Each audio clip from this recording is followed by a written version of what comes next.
Napoleon हिलको think and grow rich. सायद धेरैले यसलाई एउटा पोजिटिभ थिङ्किङको किताब मात्रै सोध्छन् होला। हो, तर त्यो त सतहको कुरा मात्रै भयो। एकदम। तर आज हामी अलि गहिरेर हेर्दैछौँ।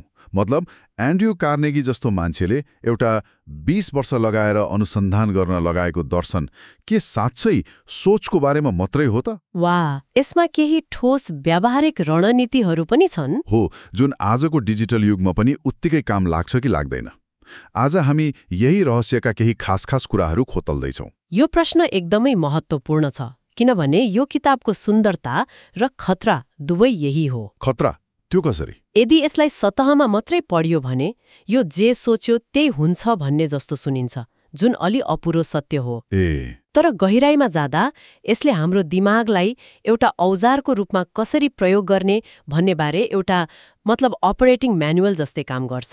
धन कमाउनु त एउटा नतिजा मात्रै भयो। एकदम।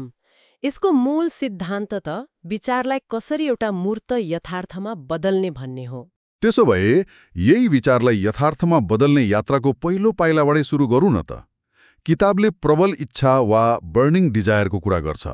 तर मलाई धनी बन्न मन छ भन्नु र प्रबल इच्छा हुनुमा के फरक छ र? यो केवल कुनै कुरालाई धेरै चाहनु मात्रै होइन र? होइन, यहाँनेरै धेरै मानिस झुक्किन्छन्। चाहना भनेको एउटा निष्क्रिय सोच हो, जस्तै लटरी परे कस्तो हुन्थ्यो होला। तर प्रबल इच्छा एउटा सक्रिय ज्वलनशील शक्ति हो। यसलाई बुझ्न एडविन सी बार्न्सको कथा हेरौँ। एडिसनका साझेदार? हो, उनी थोमस एडिसनसँग काम गर्न चाहन्थे, साझेदार बन्न चाहन्थे। यो उनको चाहना मात्र थिएन। उनीसँग पैसा थिएन, एडिसनलाई चिन्दैनथे, तर उनले हार मानेनन्। उनी रेलको मालवाहक डिब्बामा लुकेर एडिसनको अफिससम्म पुगे। यो त एउटा पागलपन जस्तै सुनिन्छ। तर अफिसमा पुगेर उनले के भने, म तपाईँको साझेदार बन्न आएको भन्दा एडिसनले पक्कै पत्याएनन् होला। पत्याएनन्, तर एडिसनले बार्न्सको आँखामा एउटा अठोट देखे।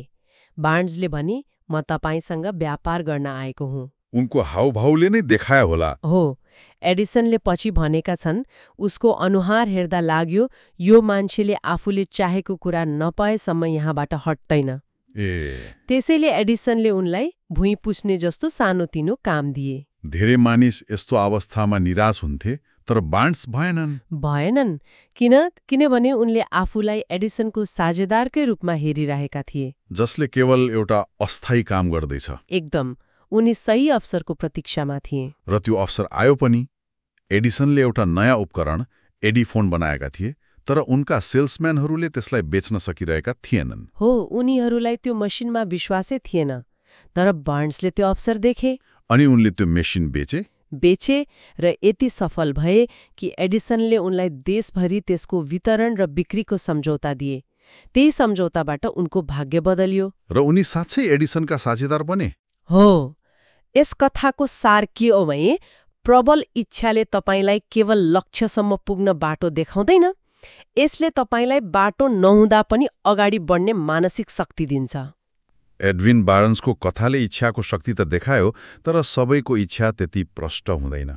किताबले यो अमूर्त इच्छालाई एउटा ठोस कार्ययोग्य योजनामा कसरी ढाल्ने भनेर केही बताएको छ? एकदमै बताएको छ, र यो किताबको सबैभन्दा व्यावहारिक अंशमध्ये एक हो। यसले 6वटा चरण दिएको छ। 6वटा चरण? सतहमा हेर्दा यो केवल इच्छा शक्ति जस्तो देखिन्छ, तर यसको पछाडि गहिरो मनोविज्ञान छ। पहिलो, आफूलाई कति पैसा चाहिएको हो त्यसको यकिन रकम निर्धारण गर्ने। धेरै पैसा भनेर मात्र भएन। ठ्याक्कै रु 1,50,00,000 जे होस्, एउटा निश्चित अङ्क।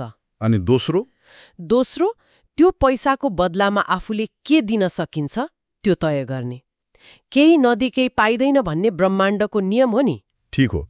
तेस्रो र चौथो चरण सायद समय र योजनासँग सम्बन्धित छ, होइन त? हो। तेस्रो, त्यो रकम प्राप्त गर्ने अन्तिम मिति तोक्ने। अनि चौथो, त्यो पैसा कमाउने एउटा ठोस योजना बनाउने र तुरन्तै काम सुरु गर्ने। चाहे तपाईँ तयार हुनुहोस् वा नहुनुहोस्। हो, तुरन्तै। यी 4 चरणले हाम्रो अमूर्त चाहनालाई एउटा मूर्त समयबद्ध लक्ष्यमा बदल्छ। यसले हाम्रो दिमागलाई भन्छ, यो कुनै सपना होइन, यो एउटा प्रोजेक्ट हो। अनि बाँकी 2 चरण? ती त अझै महत्त्वपूर्ण होलान्। ती सबैभन्दा महत्त्वपूर्ण छन्। पाँचौं, यी सबै कुराहरू रकम, मिति, बदलामा के दिने र योजना स्पष्ट रूपमा कागजमा लेख्ने। लेख्ने प्रक्रियाले सोचलाई अझै स्पष्ट बनाउँछ। एकदम। र छैटौं, जुन सबैभन्दा शक्तिशाली छ, त्यो लिखित बयानलाई दिनको 2 पटक, बिहान उठ्ने बित्तिकै र राति सुत्नु अघि ठूलो स्वरमा पढ्ने। र पढ्दा आफूले त्यो पैसा पाइसकेको महसुस गर्ने, विश्वास गर्ने। यहाँनिर मलाई एउटा प्रश्न सोध्न मन लाग्यो। यो छैटौं चरण त अलि एउटा जादुटुना जस्तो सुनिँदैन र? केवल पढेर र महसुस गरेर पैसा कसरी आउँछ? राम्रो प्रश्न। यो जादु होइन।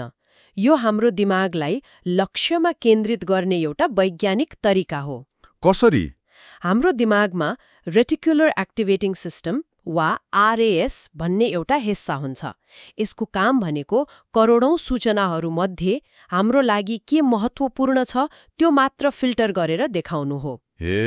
जस्तै जब तपाईँ एउटा नयाँ गाडी किन्ने सोच्नुहुन्छ, तब जताततै त्यही गाडी देखिन थाल्छ नि? हो, ठ्याक्कै त्यही हो।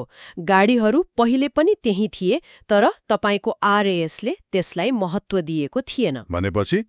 त्यसैगरी जब तपाईँ आफ्नो लक्ष्यलाई दिनरात पढ्नुहुन्छ र महसुस गर्नुहुन्छ, तपाईँ आफ्नो RAS लाई तालिम दिइरहनु भएको हुन्छ। अनि त्यसपछि दिमागले ती अवसरहरू, मानिसहरू र विचारहरूलाई आफै पहिचान गर्न थाल्छ। हो, जुन तपाईँको लक्ष्यसँग सम्बन्धित छन्। यो अवचेतन मनको प्रोग्रामिङ हो। भनेपछि यो आकर्षणको नियम भन्दा पनि ध्यानको नियम जस्तो भयो। तपाईँ जेमा ध्यान केन्द्रित गर्नुहुन्छ, त्यही कुरा तपाईँको वास्तविकतामा देखिन थाल्छ। हो, तर योजना बनाएर काम सुरु गरेपछि पनि सधैँ सफलता मिल्दैन। अस्थायी हारहरू त भइरहन्छन्। त्यति बेला के गर्ने? हो, र यहीँनिर दोस्रो महत्त्वपूर्ण सिद्धान्त आउँछ, दृढता। यसका लागि किताबले सुनबाट 3 फिट टाढाको कथा सुनाउँछ। आर्यु डार्बीको कथा? डार्बी र उनका काकाले सुनको खानी किनेर खन्न थाले। केही समयपछि सुन भेट्यो, तर अचानक सुनको धाउ हरायो। अनि उनीहरूले खन्दै गए, तर केही भेटिएन। अन्ततः हरेस खाएर उनीहरूले खानी र सबै उपकरण एउटा कबाडीवालालाई कौडीको भावमा बेचे। अनि त्यो कबाडीवालाले के गर्यो? उसले सुन भेट्टायो? त्यो कबाडीवाला चलाक थियो। उसले एक खानी इन्जिनियरलाई बोलाएर सल्लाह लियो। विज्ञको सल्लाह? हो। इन्जिनियरले भूगर्भको नक्सा हेरेर भने, तपाईहरूले फल्ट लाइन अर्थात् भूगर्भीय दरारको बारेमा थाहा नपाएर गल्ती गर्नुभएछ। अनि सुन त्यही नजिक थियो? जम्मा 3 फिट पर। जहाँ उनीहरूले खन्न छोडे, त्यहाँबाट जम्मा 3 फिट पर सुनको विशाल भण्डार थियो। 3 फिट? हो। कबाडीवालाले जम्मा 3 फिट खन्दा करोडौं डलरको सुन फेला पार्यो। यो कथा प्रेरणादायी त छ, तर के यसले मानिसहरूलाई अव्यावहारिक रूपमा एउटै कुरामा लागिरहन प्रोत्साहन गर्दैन र? कहिलेकाहीँ हार मान्नु र नयाँ बाटो रोज्नु पनि त बुद्धिमानी हुन्छ। दृढता र हठ बीचको रेखा कसरी कोर्ने? एकदमै सान्दर्भिक प्रश्न। डार्बीले पनि पछि यही कुरा सिके। उनले त्यो असफलताबाट 2वटा पाठ सिके। के? पहिलो, हरेस खानु अघि विज्ञको सल्लाह लिनुपर्छ, र दोस्रो, अस्थायी हारलाई स्थायी असफलता कहिले मान्नु हुँदैन। अनि दृढता र हठ बीचको फरक चाहिँ? फरक रणनीति हो। हठी व्यक्ति एउटै तरिकाले बारम्बार पर्खालमा टाउको ठोक्छ। दृढ व्यक्तिले लक्ष्य त्यही राख्छ, तर पर्खाल नाग्नका लागि नयाँ नयाँ बाटो खोज्छ। विज्ञको सल्लाह लिन्छ, आफ्नो तरिका बदल्छ। हो। यसले मलाई निर्णयको शक्तिमा ल्याउँछ। हेनरी फोर्डको उदाहरण यहाँ सान्दर्भिक होला। अवश्य। पुस्तकका अनुसार सफल व्यक्तिहरू छिटो र दृढ निर्णय लिन्छन्। उनीहरू अरूको राय सुन्छन्, तर अन्तिम निर्णय आफै गर्छन् र त्यसमा अडिग रहन्छन्। हेनरी फोर्डको V8 इन्जिनको कथा जस्तै हो। जब उनले त्यो इन्जिन बनाउने निर्णय गरे, उनका सबै इन्जिनियरहरूले भने यो असम्भव छ। तर फोर्डले मानेनन्। उनले भने बनाउनुहोस् र तबसम्म लागिरहनुहोस् जबसम्म सफल हुनुहुन्न। उनीहरूले 6 महिना काम गरे, केही भएन। अर्को 6 महिना काम गरे, फेरि पनि केही भएन। तर फोर्ड आफ्ना निर्णयमा अडिग थिए। एकदम। अन्ततः एक दिन जादु भयो र इन्जिनियरहरूले त्यो असम्भव कामलाई सम्भव बनाउने तरिका फेला पारे। आजको स्टार्टअप दुनियाँमा यसलाई स्ट्रङ ओपिनियन्स विकली हेल्ड भनिन्छ नि? हो, ठ्याक्कै। फोर्डको V8 बनाउने विचार स्ट्रङ ओपिनियन थियो, तर उनी आफ्ना इन्जिनियरहरूको नयाँ तरिका सुन्न तयार थिए जबसम्म त्यसले मुख्य लक्ष्य पूरा गर्थ्यो। भनेपछि डार्बीको कथाको इन्जिनियर्स होस् वा फोर्डका इन्जिनियरहरू, यी सबैले एउटा कुरा देखाउँछन्, तपाईँ एक्लै सबै कुरा जान्नुहुन्न। यहीबाट मास्टरमाइन्डको अवधारणा आउँछ होला। तर के यो केवल सल्लाहकारहरूको समूह राख्नु वा नेटवर्किङ गर्नु जस्तै होइन र? होइन, यो त्योभन्दा धेरै गहिरो छ। मास्टरमाइन्ड भनेको 2 वा 2 भन्दा बढी मानिसहरू एउटै निश्चित उद्देश्यका लागि पूर्ण सद्भावका साथ आफ्नो ज्ञान र प्रयासलाई मिलाउनु हो। पुस्तकले दावी गर्छ कि जब 2 दिमाग यसरी मिल्छन् तब एउटा तेस्रो अदृश्य र शक्तिशाली मनको सृजना हुन्छ। मतलब 1+1=3 जस्तै हो, यो एउटा यस्तो सिनर्जी हो। हेनरी फोर्ड, थोमस एडिसन र हार्वे फायरस्टोन, टायर कम्पनीका संस्थापक हो, उनीहरू मिल्ने साथी थिए र नियमित रूपमा क्याम्पिङमा गएर विचार आदान प्रदान गर्थे। उनीहरूको सामूहिक ज्ञान र ऊर्जाले प्रत्येकलाई व्यक्तिगत रूपमा भन्दा धेरै शक्तिशाली बनायो। के यसको कुनै आधुनिक उदाहरण दिन सकिन्छ र के यसका कुनै खतराहरू पनि छन्? अवश्य। एप्पल कम्पनीको सुरुवातलाई हेरौँ न। स्टिभ जब्ससँग विजन थियो तर प्राविधिक ज्ञान थिएन। र स्टिभ वोजनियाको सँग असाधारण प्राविधिक ज्ञान थियो तर व्यापारिक विजन थिएन। हो, जब यी 2 मिले उनीहरूले एउटा मास्टरमाइन्ड बनायो जसले संसार बदल्यो। तर यसको खतरा पनि छ भन्नुभयो। छ, जसलाई ग्रुप थिङ्क भनिन्छ। यदि समूहका सबै सदस्यले एउटै तरिकाले सोच्न थाले र एकअर्कालाई चुनौती दिन छोडे भने त्यो मास्टरमाइन्ड विनाशकारी हुन सक्छ। त्यसैले एउटा सफल मास्टरमाइन्डमा सद्भावका साथसाथै रचनात्मक बहस र फरक मतको पनि सम्मान हुनुपर्छ। एकदमै। ल, हामीले इच्छा, दृढता र एउटा बलियो टिमको कुरा गर्यौं। तर यी सबै बाहिरी कुरा भए। मानिसको भित्रै एउटा यस्तो शत्रु हुन्छ जसले यी सबैलाई ध्वस्त पार्न सक्छ। हो, पुस्तकले डरको कुरा गर्छ। हो, र यो सायद सबैभन्दा महत्त्वपूर्ण अध्याय हो। पुस्तकले 6 प्रकारका आधारभूत डरहरूको पहिचान गरेको छ। गरिबीको डर, आलोचनाको डर, खराब स्वास्थ्यको डर, प्रेम गुमाउने डर, बुढेसकालको डर र मृत्युको डर। यी सबै डरहरू हाम्रो दिमागमा बसेका प्रेत जस्तै हुन्। हो, जसले हाम्रो क्षमतालाई सीमित बनाइदिन्छन्। यी 6 डरमध्ये पुस्तकले गरिबीको डरलाई सबैभन्दा विनाशकारी भनेको छ। यो किन यति शक्तिशाली छ?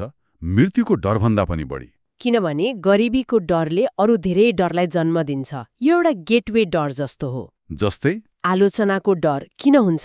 यदि म असफल भए र गरिब भए भने मान्छेले के भन्लान्?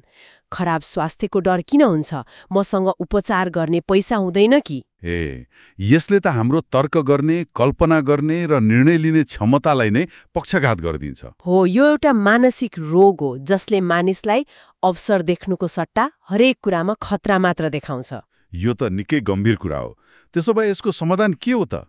किताबले भन्छ आफ्नो विचारलाई नियन्त्रण गर्नुहोस्। तर के यो साँच्चै सम्भव छ? डर त एउटा स्वाभाविक मानवीय भावना हो। यसलाई कसरी नियन्त्रण गर्ने? यो एकदमै व्यावहारिक प्रश्न हो। पुस्तकको आशय डरलाई नमान्नु वा दबाउनु होइन। त्यसो भए के हो? यसको अर्थ हो आफ्नो ध्यानलाई डरबाट हटाएर आफ्नो लक्ष्यमा केन्द्रित गर्नु। मानिसको एउटै कुरामा पूर्ण नियन्त्रण हुन्छ र त्यो हो आफ्नो विचार, वा भनौँ आफ्नो ध्यान। डरको बिउ अनिश्चितता र शङ्का हो। जब तपाईँको दिमाग एउटा निश्चित प्रबल इच्छामा व्यस्त हुन्छ तब डर, शङ्का र अनिश्चितताका लागि ठाउँ नै कम हुन्छ। यसलाई कुनै उदाहरणले प्रष्ट पार्न सकिन्छ? अवश्य। दिमागलाई एउटा बगैँचा सम्झनुहोस्। तपाईँ झारपात मतलब नकारात्मक विचारलाई आउनबाट रोक्न सक्नुहुन्न। तर तपाईँ के गर्न सक्नुहुन्छ भने त्यहाँ सुन्दर फूलहरू रोप्न सक्नुहुन्छ। हो, सकारात्मक, लक्ष्य केन्द्रित विचारका फूलहरू। र त्यसलाई मलजल गर्न सक्नुहुन्छ। जब तपाईँको बगैँचा सुन्दर र स्वस्थ फूलहरूले भरिन्छ तब झारपातका लागि ठाउँ नै रहँदैन। त्यसैगरी जब तपाईँ आफ्नो दिनको सुरुवात आफ्नो लिखित लक्ष्य पढेर गर्नुहुन्छ र दिनभरि त्यसलाई प्राप्त गर्ने योजनामा काम गर्नुहुन्छ, तपाईँ आफ्नो मानसिक बगैँचामा फूल रोपिरहनु भएको हुन्छ। र डरको झारपातले जरा गाड्न पाउँदैन। यो एक दिनको काम होइन, यो निरन्तर अभ्यास हो। त्यसो भए आजको यो विस्तृत चर्चाबाट मैले के बुझेँ भने थिङ्क एन्ड ग्रो रिचको दर्शन पैसा कमाउने सर्टकट वा जादुको छडी होइन। होइन। यो त एउटा मानसिक अनुशासन हो। यो एउटा यस्तो पद्धति हो जुन एउटा ज्वलनशील इच्छाबाट सुरु हुन्छ, जसलाई अस्थायी हारबाट नडगमगाउने दृढता र छिटो निर्णय लिने क्षमताले ऊर्जा दिन्छ। अनि त्यसलाई अगाडि बढाउन सङ्गठित ज्ञान र मास्टरमाइन्डको सामूहिक शक्ति प्रयोग गरिन्छ। हो।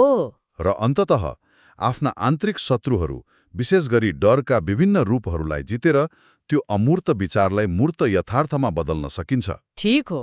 यो विचारबाट सम्पत्तिसम्मको एउटा मानसिक र रणनीतिक यात्रा हो, भाग्यको खेल होइन। र अन्त्यमा सोच्नको लागि एउटा गहिरो विचार छोडेर जाउँ। पुस्तकको सार यही हो, गरिबी र धन दुवै विचारकै सन्तान हुन्। यदि हाम्रो विचारले नै हाम्रो वास्तविकता निर्माण गर्छ भने यो सोच्नु आवश्यक छ कि अहिले यो क्षणमा हाम्रो दिमागमा कुन चाहिँ विचारले प्रमुख रूपमा बास गरिरहेको छ। र त्यो भन्दा पनि महत्त्वपूर्ण प्रश्न, के त्यो विचार हामीले आफैले सचेत रूपमा रोजेका हौं वा अरू कसैको वा परिस्थितिको उपजलाई हामीले आफ्नो वास्तविकता बन्न दिइरहेका छौं।